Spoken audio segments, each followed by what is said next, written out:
Welcome to the Special Needs Mom Show. I'm your host, Pat Ward, and this is my co host. Trey Kearney. The Special Needs Mom Show was created to inspire, encourage, and support other moms with special needs children. This evening, I am elated, excited to introduce to everyone my best friend, my partner, the man that I love, my husband, Mr. Lenny Sparrow. Woo-hoo! And my friend, and my friend, Hey, baby. my, Hello. my friend. So, hey, Lenny, how are you? What's up, Miss Trey? How's everyone? We're good. We're good. So, first, I want to say this. So, how I met Pat, my special needs mom sister, because we sisters now. Yes, We went definitely. beyond friendship quickly. But how I met Pat is I've known Lenny since I was 12 years old. We lived in the same neighborhood. And I think he sent me Pat's book and said, "Can you review my wife's book?" And I was all janky in my mind, like, I'm sick of people asking me to review books. I don't want to review this book. And I wasn't really in a good space. I was in a dark space at the time. Being a special needs mom, there was some things going on in my house, and I was really going crazy. And I said, let me read this daggone book because it's Lenny, and that's my boy. And I read the book, and it was a light at the end of my dark tunnel. So God brought Lenny in my life so many years ago, 30 something years ago, because he knew at this time that I would need Pat. So I'm so grateful for the connection. And we just clicked from day one. And I'm just so grateful for the connection. So I just want to thank you, Lenny, for being obedient to God, because you could have picked anybody and said, let me know what you think of my wife's book. You could have never sent it to me. So I just think God is strategic. So thank you. I thank you for reading it. If you can recall, I've reached out to you a couple times about like special needs events and so on and so forth. And I always thought that my wife would be a good resource for you. Um, it took a while, but it's happening now. Yeah. It's all in God's timing. It And now is. we're inseparable. Yep. Lenny silly. Every time I look at our pictures, I say, see, every time we get together, we like acting like two 12-year-olds. But it is God's timing. And I have received your messages, and I'm so thankful that you, over the years, have sent me messages. And I only realized not long ago, before you gave me the book, that you had a special needs son when I saw the picture of you guys. I was like, oh, now it makes sense because I'm so busy, I ain't paying attention. I'm like, why are you sending me stuff? Like, but then I was like, oh, okay. So let's get started. So tell us a little bit about your journey and how you and Pat got together and how you became a special needs dad. And Lenny is our official first special needs solo dad. So we thank you for being here. Thank you for having me. So I believe my journey started in 2009.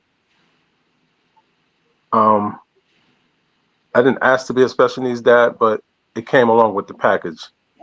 I met Pat, People's Missionary Baptist Church, plugged to the church, 470 15th Avenue in Newark. And our relationship developed. I knew that she was the one for me because she was just, I never went on a date with someone who asked the questions that she asked.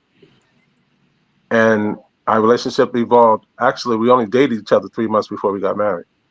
Mm-mm. Wow. Yep. Before we decided to get married. Before we decided to get married, right? 3 months. Wait, what questions did she ask? Because I need to ask them questions. I never had a woman in my life ask me, what's your credit score? Oh, She, she wanted to know what she was getting into. Like, I was like, wait a minute, what are you talking about? You getting too personal, you know? You all in my business. What you want to know my credit score for? I was You counting some co-sign? You gonna zeros on co-sign that for list. me? wow. So Yeah. you knew from day one that she had a special needs son, and that could be a real turn off. Because like, I say this all the time, and this is not because I don't love my child and I don't love special needs kids, but I say this all the time. I would not choose this life. So to know that that was part of the package, what made you move forward when you could have, we're at an age where we're empty nesters, and you may never be an empty nester. So Well, what made you move forward? my entire life, I always were up to a challenge of anything, of any sorts. Um, when I was younger, I rode a unicycle. Always did stuff that was different from everyone else. I rode a unicycle when I was younger. Just did everything challenging to me. And not that I felt like being a father to a special needs child would be challenging, but I knew he was a part of the package deal. And to be honest with you, in the beginning,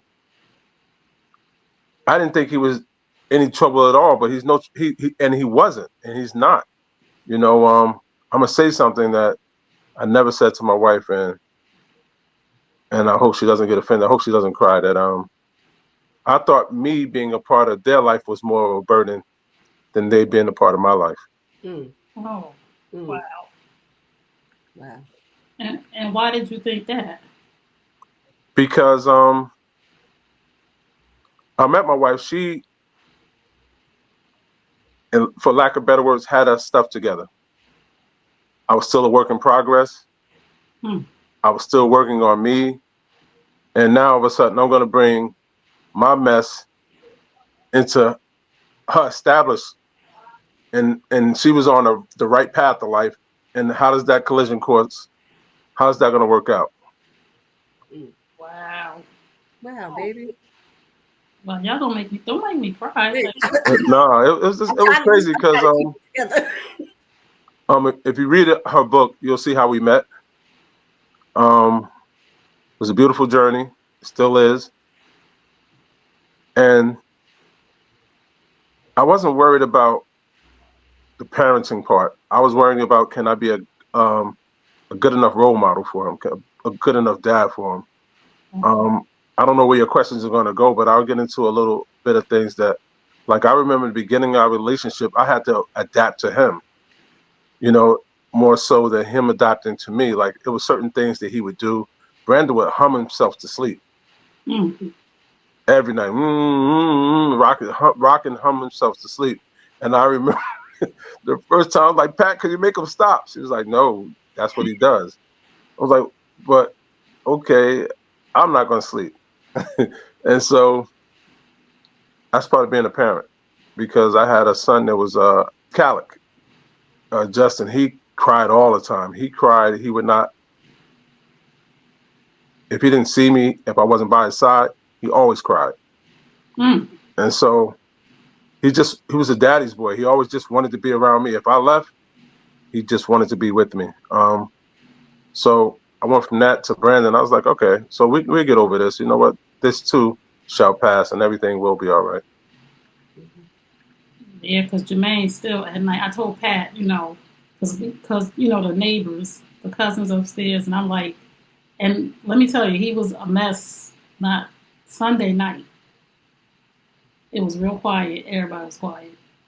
He wasn't quiet. At 2:30 in the morning, he woke up at 3:30 in the morning and Mm. was in there with his meow meow. I was like, oh That's my. that's nothing. You're blessed to have that. Listen, imagine this. So you finally fall asleep. Everybody's the house is quiet like you just described, and all of a sudden, Brandon want to have a conversation with Pat. Mom, you up? And she answering them back, yeah. And they just having a whole conversation. I'm like, both of y'all go to sleep. And then they both start laughing at me, and they continue the conversation. It's And we crazy. rooms apart. Yeah, because the way our room is situated, she can see directly into his room. So I have the bed. So I made her sleep on one side of the bed so they wouldn't look at each other. I'm like, because these two going to stare at each other all night and just have a conversation. I'm like, no. You know what? I got her blocked by the dresser so she can't stare in that room and they can't have that conversation all night, because in the beginning, they used to sit up all night and have a conversation. I'm like, nobody going to work tomorrow, huh? I'm Wow. sorry. I'm So sorry. so men are. One of my exes told me that he used to get frustrated because he couldn't fix things, whatever it was, whether it was relationally or in the house, whatever. Men are fixers. Men are born to fix. And the Bible talks about long suffering. And Mhm. so many people think long suffering is staying with some dude that's cheating on you. And no, I look at y'all, I don't want to get emotional, but I look at y'all and I see what God meant by long suffering. And long suffering is hanging in there through something that's out of your control, not somebody intentionally inflicting pain on you. So I want the women to hear that. Stop saying you with your man and your husband because God told you long suffering. So when you watch Pat suffer through an episode, a medical episode, Mm. and you can't fix it, how does that make you feel as a Wow. husband? Um, Helpless. Ooh, So I'll give you an example when you said that. I remember when Brandon was in the hospital for like almost a month and a half, or whatever the time was, 45 days, had about 5 or 6 surgeries. hmm, What hurts me the most, and this happens pretty frequently, the hospital he goes to, I have to pass it on my way to work. ooh, And back then when COVID was hit, I couldn't go inside the hospital. They only allowed one person to stay with them. And I knew Pat was getting worn down. And I knew when times before I would go to the hospital, and I felt like whenever I came to the hospital, he would get better. I would pray, I would talk to him, and we would sit there and we would just, nothing really bothered Brandon that much in the hospital. In the beginning, he really loved being in the hospital for some strange reason. It was the sounds and the noises and all of that that stimulated him, that he he enjoyed being in the hospital. And I had to explain to Brandon, this is not the place you want to be. Everybody doesn't want it. We want to be out of here. So to see Pat, to be in that hospital, and I ride past that hospital every morning, sometimes I cry hmm, because my son is there. I can't touch him and pray with him. My wife is there, and I know she's going through. She probably about to pull her hair out. And the hospital is not a place of really healing, because every hour a different doctor or a team of doctors or practitioners are coming in and poking and probing and asking the same questions. The last piece of people left was saying, Mm. asking the very same questions. And when I used to go to the hospital, I used to say, listen, you guys don't write anything down. Isn't it on the chart? And they say, yes. Yeah. So if it's on the chart, why are you asking the same questions that have been answered already? But to circle back to your question, I felt helpless hmm, that I couldn't be there. I felt I'm a fixer, like you said. Every time, seems like every time I showed up, Brandon would perk up and get better. But that one time I couldn't go. I couldn't be in the hospital. And I just felt helpless. Um, and then Pat would video chat us, and we would do video chat. And to see him in that condition, and Pat, one time, oh, I wish I had a picture we could put up right now. You would, I mean, it's not funny, but I'm gonna tell you one thing. I'm gonna deviate 1 second. We laugh at everything over here. Everything is funny in hindsight. We laugh at everything. So one day she puts him on video chat, and she said he's doing much better. So imagine him looking like a mummy with his head all wrapped up and tubes hanging all out of him. I'm like, what the heck is she talking about? He looked like much better. He was looking horrible, and she was like, oh, he's much better today. And she put that up, and I wanted to say, what the beep are you talking about? He looks much better. But she was there through that entire process and during that process, and I truly felt helpless that I couldn't be a part of that process that one time. hmm. So Pat, what do you want to say to Lenny? I say this to him often, and I want him to know, and I'm sharing it right now with the world. I could not have found a better partner, a better friend, a life partner, someone that I can share everything with. I mean, I feel like I'm more open, I'm more active, more vibrant, more creative because of the man that I'm with and the man that God sent to me and I'm married. Hmm, There's so many different things that I try, so many different things that I'm interested in, and there's there's nothing that I mean, I just be like, look, babe, what do you think about this? And sometimes he'd be like, nah, I don't see that. Sometimes I delay her, and I'll be like, nah, not now, nah, Pat, go sit down somewhere, nah. But one thing about it, she's very persistent. She won't take no for an answer. She'll continue. She might ask one question 1,000 different ways. She make a good detective. But she asking the same And I'm question, trying to but get that you answer just I reworded the want, question, right? Pat. I'm not stupid. So when you decided to be alone with Brandon for the first time, because first, Lenny, I want you to explain to people what Brandon's condition is as a special needs dad. Which one? No, Brandon has many different conditions. Most importantly, he has CP, so he cannot ambulate on his own very well. So, but Brandon is a very motivated and driven person that if you're not paying attention to him, he will try to stand up on his own and try to walk on his own and balance himself. But you don't want to be there or be the one responsible for him falling, which has happened in the past. Um, he has he has a colostomy bag, to put it in simple English for those who don't know all the medical terms, or Ogilvy syndrome and all this other stuff. So has a colostomy bag that needs changing, um, and a few other things. But those are the major things that Brandon has that requires attention, constant attention to. And the hydrocephalus, don't forget that. The hydrocephalus, which So he go so ahead. explain to them what a colostomy bag is, number one, because people may not know. And what was the other thing? Hydrocephalus. Oh, the Hydrocephalus. hydrocephalus. So explain those two things because people may not know what that is and the severity of it. So I'll start when I first became a special needs dad. Brandon has hydrocephalus, which he has a tube inserted into his brain. In the beginning, it went down the side and into his stomach. And that tube, what that tube does is circulates your cerebral fluid back into your brain through your stomach.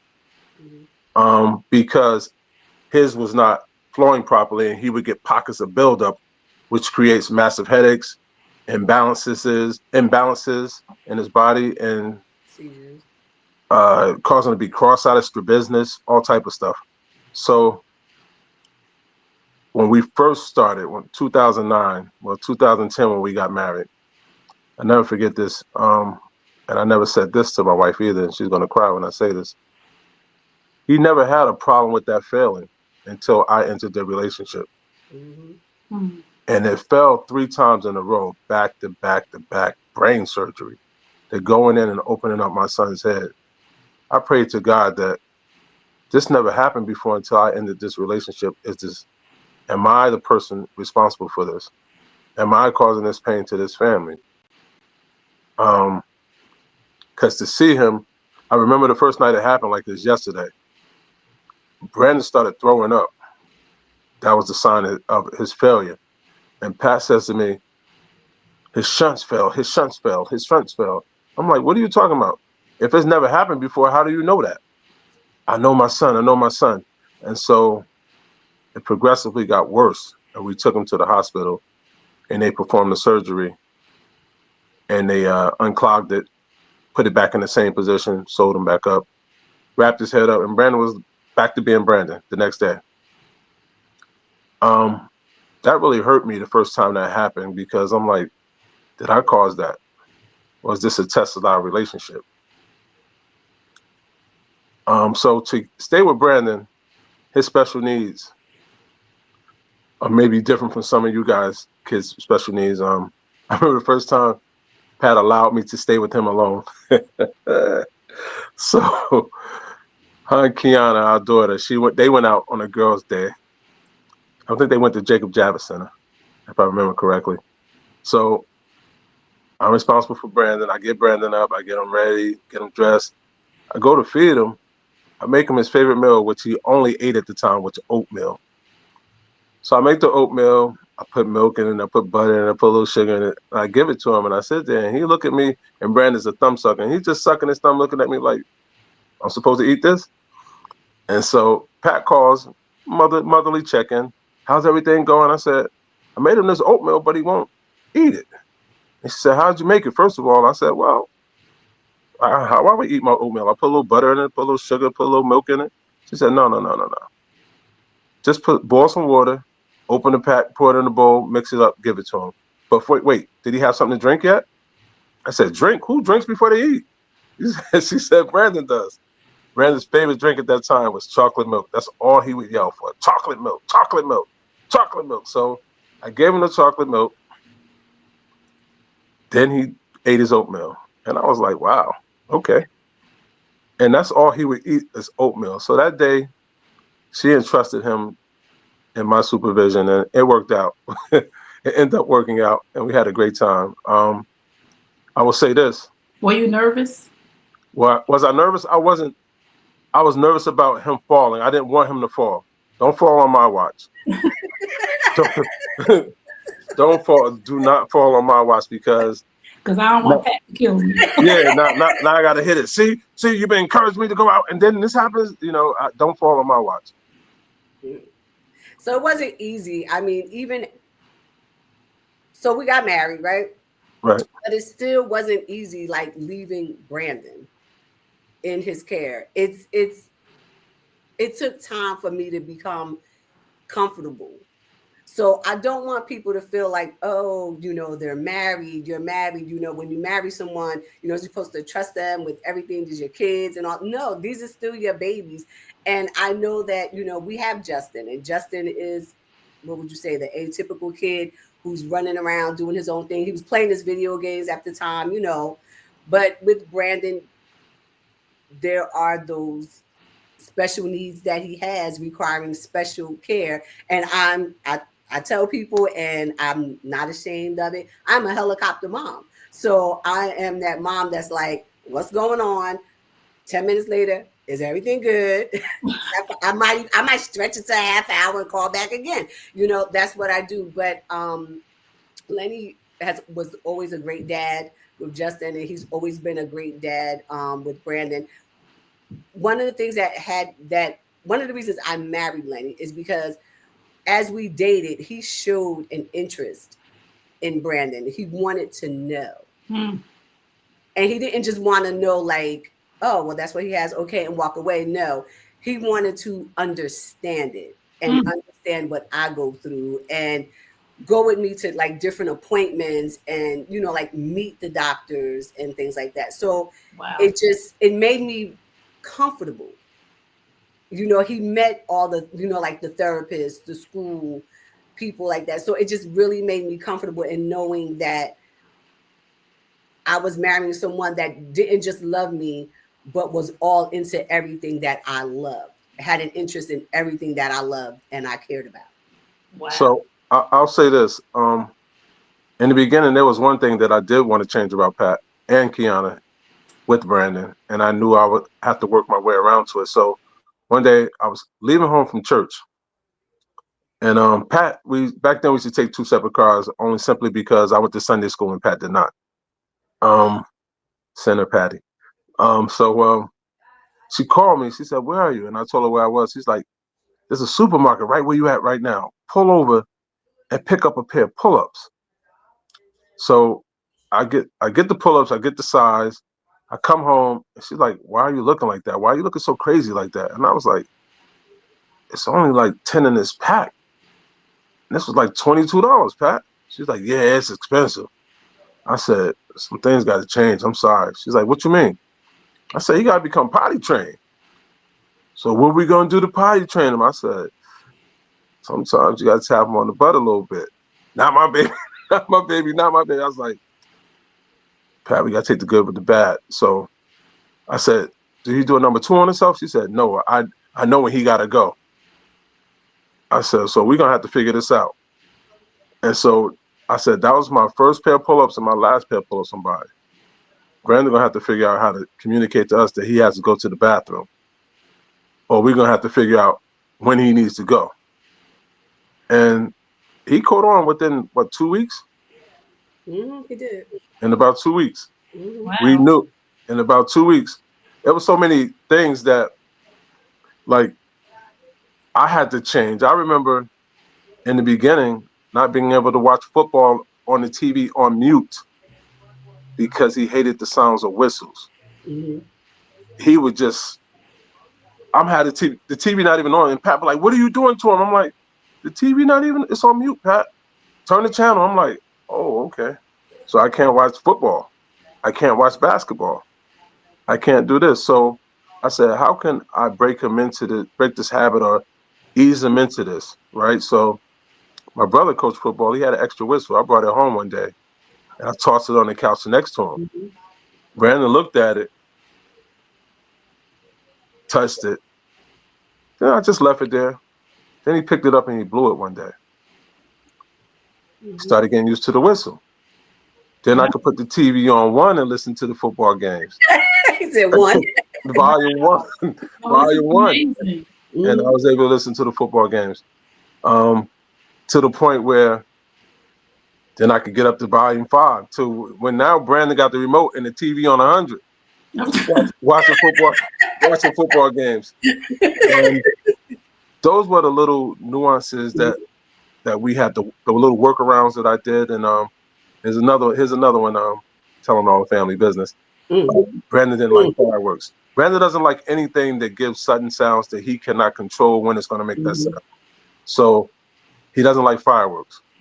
So my neighbor next door used to shoot off fireworks every once in a while. The people all around here, 4th of July, they have their own fireworks. So one day Pat was like, let's just go into Manhattan. Let's get away from all this nonsense. They ain't shooting off no fireworks in Manhattan. We went to Midtown Manhattan. We booked a hotel 4th of July.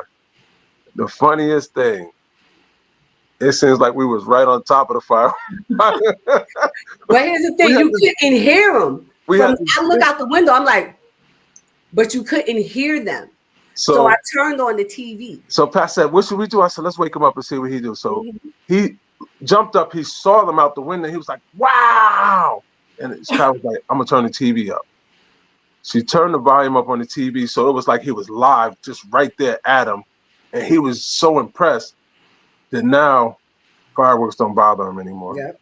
Wow. Let me say this: fathers teach differently than mothers, even with special needs. Like fathers teach, we are so coddling and Mhm. enabling that Yes. we need the fathers, the special needs fathers, more than we think we do. Because Mhm. they even teach their special needs children the same as their rate. You scared of it? We gonna figure this out. Cause you ain't. I'm gonna watch football. We be like, I'm never gonna Hold talk on. to Here's him. the funny part. I would be upstairs watching football, the Mhm. TV on low, and he still be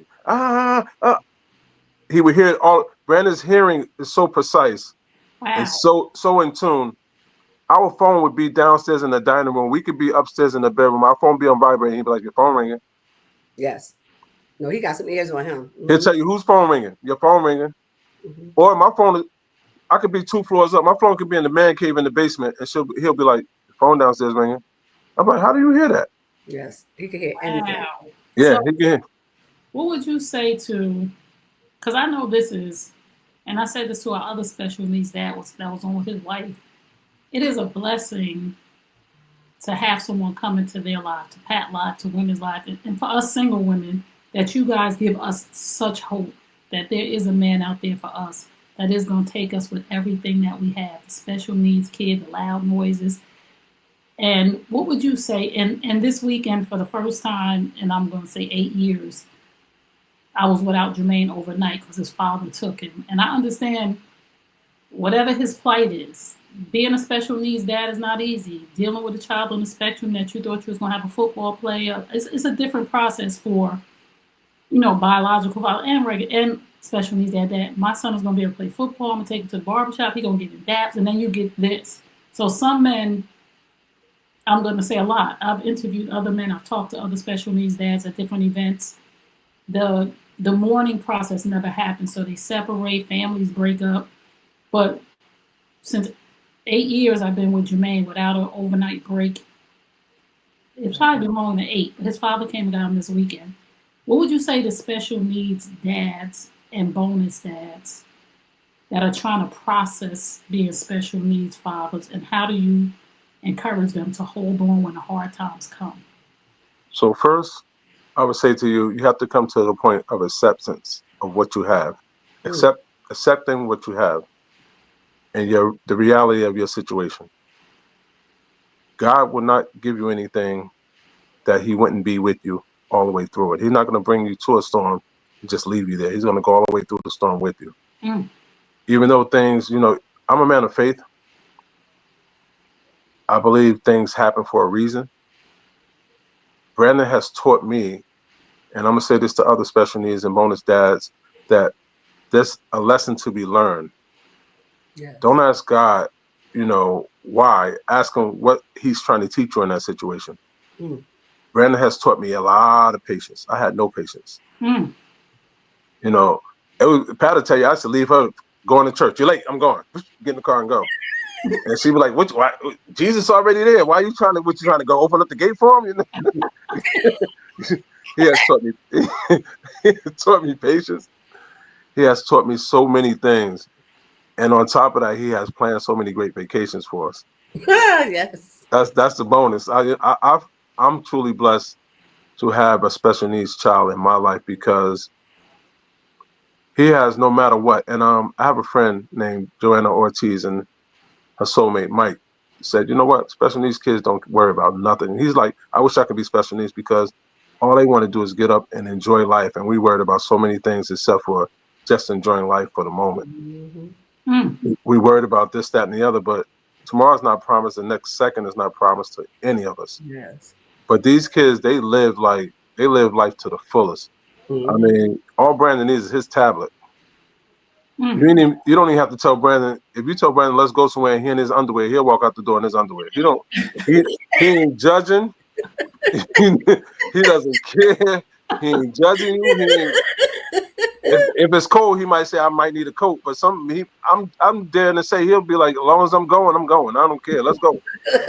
I got my tablet. I got my headphones. Let's go. He don't even got to eat. In the beginning, listen. In the beginning, Brandon. We would have to tell him it's time for you to eat. He would never ask for food. Mm-hmm. He would never say I'm hungry. Now he'll be every once in a while. Now he'll be like I'm hungry, but as long as he got his tablet, he's enjoying life. And Yeah. for the world to me, I cannot understand and I can't wrap my mind around how he finds everything on that tablet that he needs and he wants to do. And Brandon can't type, he can't read, he can't write, Wow. Mm-hmm. but he finds everything on that tablet, and he'll be like, "This is where I want to go on vacation."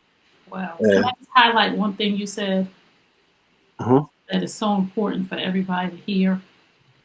And I just love that special needs dads need to hear these things as well as all of us, that our special needs children live the way that we should be living, the way Mm-hmm. that God told us to live. Do not be anxious for anything. anything. They just living like they don't judge nobody. They ain't looking at what clothes you got on. They ain't looking at the house when they go to visit somebody. They don't care about the car they getting in.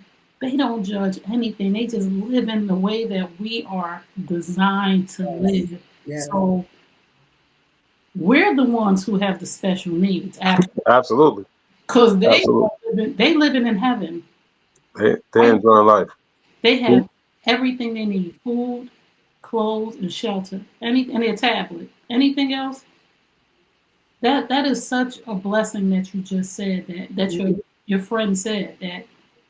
I wish I was special needs. So the people who I do see who live like that, I'd be like, damn, the spectrum.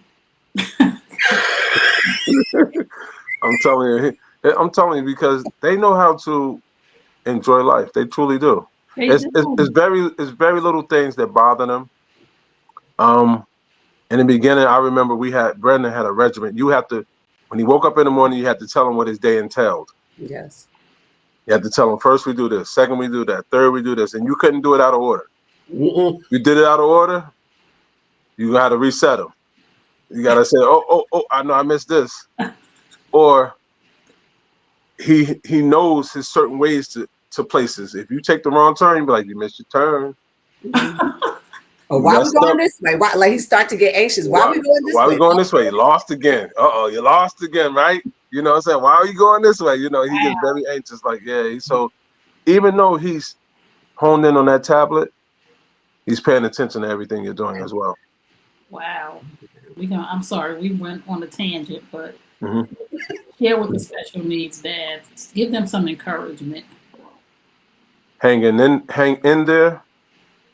Um, trust your partner or your wife's instincts because they really, really, really, truly know that child. Um, be encouraging. The most you can ever give a child is your attention and love. Kids don't ask for too much. You don't have to spend a lot of money on kids. If you just give them your time, you will slowly develop that person, or they'll slowly develop you into the person they want you to be. Mm. Um, you you will watch them mature. You'll watch them start picking up on your habits. When you think they're not paying attention, Mm-hmm. they are always paying attention. So make sure you're doing something encouraging. Make sure you do something repetitiously. That repetition, you learn things through repetition. Mm-hmm. If you continually do it, they will learn it. If you continually go to the door, turn the lock this way, they'll learn how to do it. Mm-hmm. So be careful what you're doing because they're always watching. And that's how I believe they learn is through repetition. Don't become angered or impatient when they start repeating themselves a lot. Brandon will repeat, he'll ask the same question about 100 times in a row. Mm. And I'll answer them 100 times in a row because that's just the way they're wired and just the way they work. There's nothing wrong with them at all. And again, acceptance of what you have and appreciation for what you have because there's some father who don't have their child, they have their son, they have their daughter who have passed on and they wish they would have spent more time with them or nurtured them more. Mm. So just nurture and love your child for who they are and whom they are and whose they are, actually. I'm gonna flip this question Uh-oh. because I want to hear what you have to say. Mm-hmm. I do, and I think this is important from a male standpoint, from a husband standpoint. What would you say to special needs wives? Um, be patient. Be patient with your partner because they don't know the child the way you do. So be patient and teach them. Although men are stubborn, repetition works with us as well. We hate that whiny, naggy stuff, but it actually does get through because we remember what you say. So you have to be patient with us because we don't know that child as well as you do. You carried that child within inside you. That child is actually a lot more a part of you than it is a part of us. Mm. So you really truly know that child. She could tell you, I mean, she could just take a look at Brandon and say, "Oh, he's trying to say this." I'm like, okay, so why he ain't using his words? He'd be like, that's just the way he communicating right now.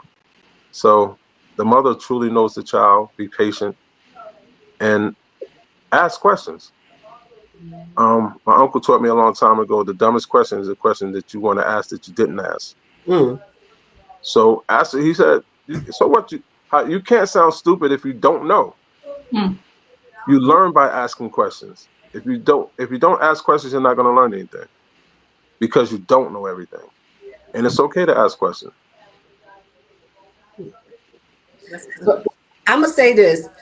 So for all of those of us who get married, especially at a later time in our lives, and those of us moms who have been single for a long period of time of our lives, when you get into a marriage, it's not easy because now you have to adapt to someone else's lifestyle.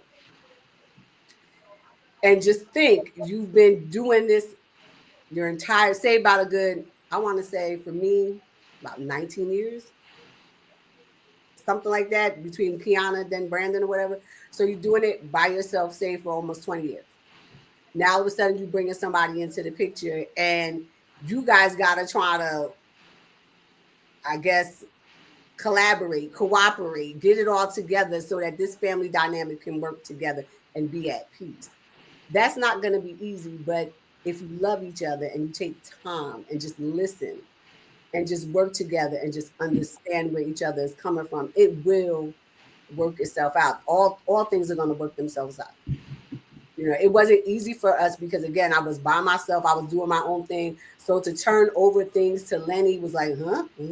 It was like pulling teeth. I'm like, I'm used to doing this by myself. So, so I, I can also remember at one point I started saying, when you're gonna give me the controls, Mm.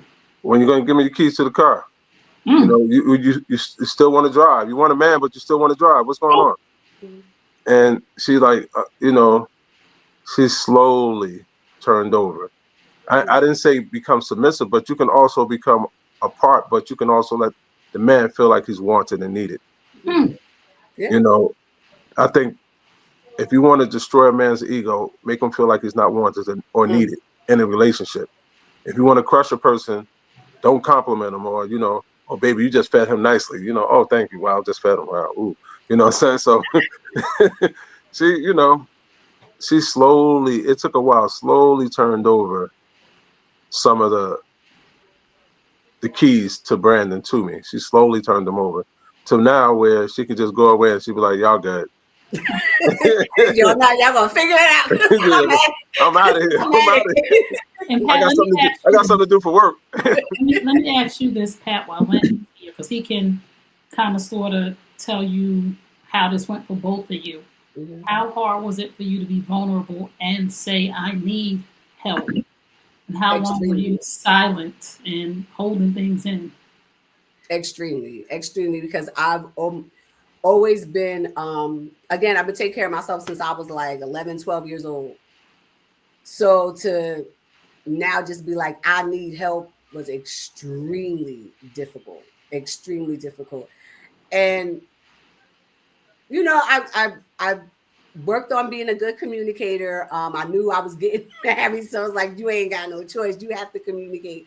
Um, and I wanted that. I wanted a partner. I wanted someone to support me, and I support them, and we take this world on together. I wanted that. So in order to do that, you got to communicate and you got to become vulnerable. But I will be honest. I was also one to, even though Brandon had multiple surgeries and it was very taxing on me, I knew if I broke and they see me break because they know that I don't know what you want to say, I'm the hard one. So if they see me break, then I felt like him and my daughter would be like, uh-oh, then it's worse than what it is. And then they would start to break. And it wasn't until Brandon went into the hospital in 21, 22, and I really broke. Like it took a lot out of me. It took a lot out of me. And I went into therapy and she just talked me through it. She was like, you have to be open. You have to be transparent with them and let them know, like, I can't do this or I don't understand this, especially when he got the ostomy because I was like, what is happening here? And then it was just a lot of stuff I could not do. Like it was crazy. Lenny was taking care of one part of his body because he was good with that. He was good with packing the stomach and all of that. I couldn't do that. I was a Wait, when you say pack in the stomach, I just need people to understand the severity of what pack in the stomach is. So Brandon's stomach was open, and when he came home from the hospital, he had staples holding it closed, but there was pockets in between the staples that was open. So the staples was just enough. It was enough to keep for it to start closing, but it Oh, wasn't closed. So Lenny had to take the gauze out, put the gauze back in. oh, And we had nurse training, nurses coming in, but they weren't coming every day. And every day we had to do oh, this. But I was able to take care of the ostomy because I was trained on that, and he wasn't comfortable with that because he had not gone for the training on that. So, like I said, we were taking care of different parts of the body, and it was then where I finally just decided, no, I have to be transparent, open, honest. I'm struggling here. I'm beat down. I'm struggling. I'm ooh, lost, and I just need my family. I need us to seriously become one at this point ooh. because I can't do it. And yeah, so it was then where now I'm just like so much more open. And that what we were married 13 years at that point. So yeah, Wow. it takes time. Again, nothing happens overnight. You've been doing something for 20 years by yourself to just say, oh, I'm married today and I'm just gonna be this different person. No, when me and Lenny got married, one of the reasons why I was so comfortable with Lenny and is because I felt like I knew him forever. Hmm. I honestly could tell you I felt like I knew him forever and I could be my genuine self as far as like just being silly, goofy, and just being me. And Trey, then you know was what's willing to take crazy? care of my kids. We know some of the same people, but we never met. Wow. Like we never, yeah, at the same events and stuff like that. Like he might have Same been there an events, hour our before paths never me. crossed. Mm-hmm. Wow. So Lenny, Yes. she said that you had the stuffed gauze in your son's stomach. Right.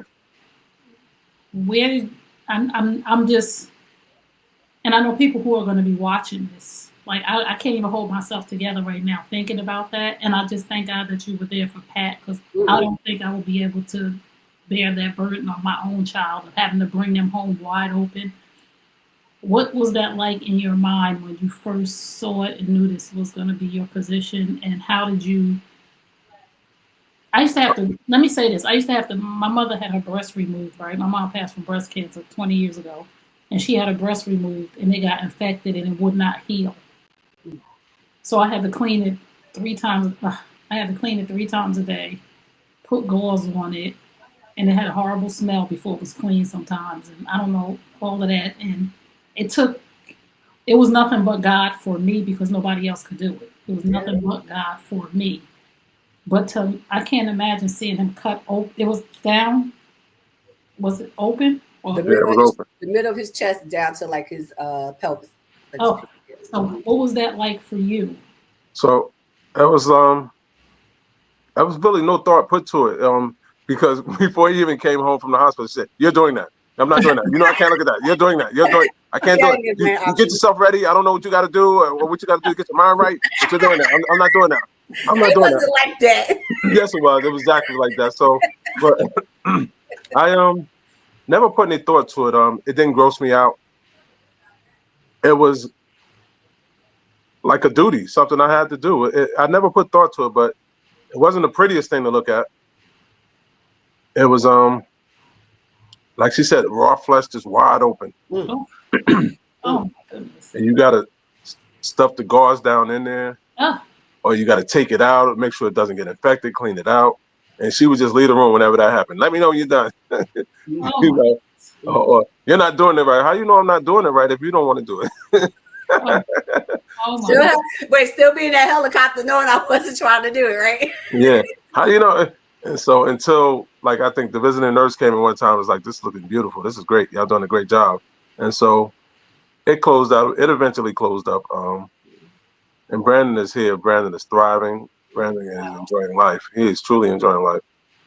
Wow. So our time is coming to a close. I want to know, one, what do you think special needs dads need? Because we're here for the parent. We're here for us. Our kids have all the resources. What do you Mhm. think special needs dads need? And we probably gonna have you do a special needs dads podcast. We'll put that in. Nah, I'm And not gonna do that. But I believe special needs dads. Me personally, I'm gonna speak from my own personal experience. I want my wife to enjoy herself more without worrying about Brandon, because oh, her first thought is Brandon.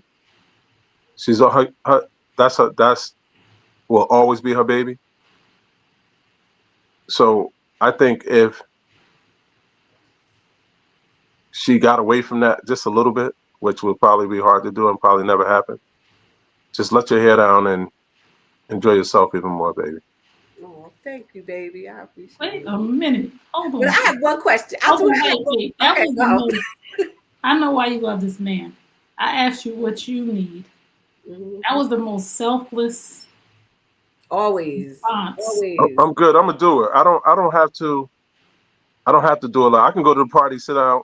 I'm someone Brandon. I don't turn into Brandon. You know what? Brandon can don't have to ride the roller coaster. He can go look at you ride the roller coaster and scream, and he enjoys himself. I could just go to the party, sit down, and watch you enjoy yourself, and I'm enjoying myself. So I don't require a lot. I don't. I really don't. Wow. That's just love to say what I need is my wife to feel free. Yeah, because if she happy, look, I ain't got that in my ear. I'm good. I can watch football. See, I was gonna ask him though. Go ahead. Um, I did have it's two questions. One, since we've gotten married, and you have Brandon, you are the special needs dad. Is there anything that you feel like changed in your life after we got married? Um, I don't feel like anything changed in my life, but I will tell you of a proud moment of becoming a special needs dad. We never ever once pressed Brandon to call me father, call me dad, or call me anything else. We even had a conversation one time. What would you like him to call you? But I was like, whatever he called me. You want to call me Lenny? Let him call me Lenny. Well, I remember the first time he called me dad. I'll never forget that. Mm. And I never prompted him, or he's never been hyped up or pressured to call me that. And I felt special, like I'm doing something to impact this kid's life that he's gonna call me dad. Mm-hmm. Mm. That is amazing. And the way you treat people, the way you treat a special needs child will show up in their actions. So Yes. to say that to some parents who are listening who are worried, and I was one, and I'm a helicopter mom too, but I'm getting better, to say that your child will show you how Mm-hmm. they're being treated in school. Your child will show you how they feel about somebody that comes to the house. Like Brandon, Lenny treats him good. You clean me when I was open. You feed me, you change my bag, you walk me, you hold me. For him to call you dad, it just speaks volumes about the level of love that you have for him. Absolutely. So I Absolutely. just want to say again, as a bonus dad, and I don't call stepdads because there ain't no step about it. You better than he was your biological son. So as a bonus dad, I just want to say thank you. And this All is right. my new best friend, Pat. I want to say thank you for Hold on. holding the girl down. Pat, Yeah. what was your second question? Well, my second one was I wanted just to know, is there anything that you feel like that you need, that you want besides just watching me enjoy my life? And I Yeah, really appreciate that, baby. Something that you want as being a special needs dad that you feel that you need. No, some actually, booze tonight. you, No, you I'm just guys have helped me. You guys have helped me. I'm gonna tell you this. So we missed this part. you didn't hear me. So, no, I didn't. So we missed this part in our conversation. Um, Brandon catalogs everything by dates. He's a great memory. He can tell you every date everything happened on. So you guys have helped me achieve a lot of things on my bucket list. And when I forget the date when I did it, Brandon will tell me. You jumped out of an airplane on this date. You did this on that. Yes, absolutely. He'll tell you. You went Hmm. skydiving on this day. You got married on this day. You asked the other two bozos we got. They don't know. They couldn't even tell you what they had for dinner last night. But Brandon catalogs everything by dates. He can tell me everything on my bucket. Oh, you went parasailing on this day. He can tell you every date. Hmm. He does. And he doesn't write anything down. Hmm. And he was born with brain damage, but I don't believe that. But he remembers everything, every last single thing. Mhm. He catalogs by date. What do you need? Your wife asks. I just told you I don't need anything. You guys kept they helped me plan. I need Brandon's memory. The kid, so when I get old, I'm like, Sonny, when did I do that? He can tell me that date. But I'm good. I'm good. Listen, I don't require much. All I want to do is go to one football game a year. I don't did that this year, so I'm good. I'm good. All right. Is there any final words that you would like to have as a special needs dad to those who are listening right now? Not to sound repetitive, but just love the child that you have.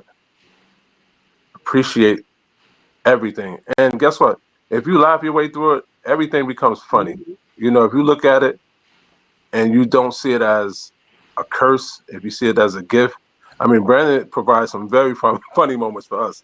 Uh, even some of the hospitals, when his Mhm. hospital stays, we find a little humor in some of them, because he could be there with his head wide open and he talking about chocolate milk.